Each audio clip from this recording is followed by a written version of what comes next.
বুঝলি সানোয়ার ভাই, অনেক বড় বিপদে আছে। কি হয়েছে আবার? আমার ফোনটা অনেক অসুবিধায় আছে রে। তোর অসুস্থ মানে? সানোয়ার ভাই, মোবাইলটা দে, তোকে বলছি কি সমস্যা। জানিস, রাত্রে গুই গুই করে আওয়াজ করে, আর একটুতে গরম হয়ে যায়। আর জানিস, রাত্রে দিনে সবসময় চার্জ খাই, বুঝতেই পারি না কি যে সমস্যা, কি যে অসুস্থ হয়েছে মোবাইলটা। আহা, ফোন না ভূত, তাহলে ডাক্তার দেখাতে হবে। ঠিক বলেছিস ভাই, আমি তাই ভাবছি আসমল ডাক্তারকে দেখাতে হবে। ওই যে আসমল ডাক্তার বাইকে চড়ে যাচ্ছে, ডাক ডাক ওকে ডাক।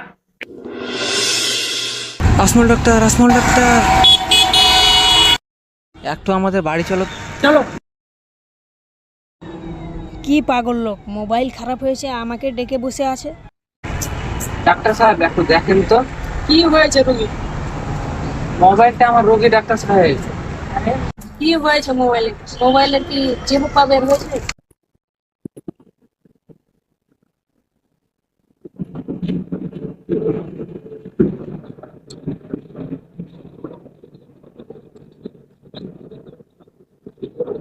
আরেকটা চেক আপ করতে হবে।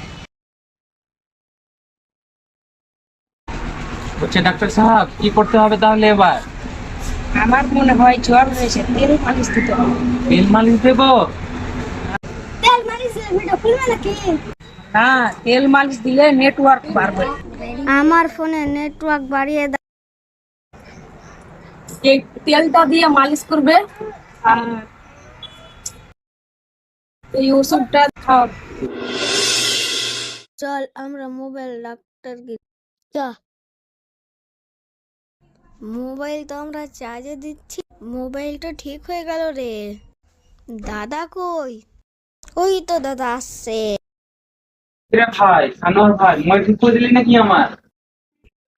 এবার থেকে মোবাইল অসুস্থ হলে চার্জে দিতে হবে। কেন, আমি চার্জে তো লাগিয়েছিলাম, এখন চার্জ হচ্ছে নাকি? মোবাইল ঠিক হয়েছে তাহলে? হ্যাঁ ভাই, সত্যি।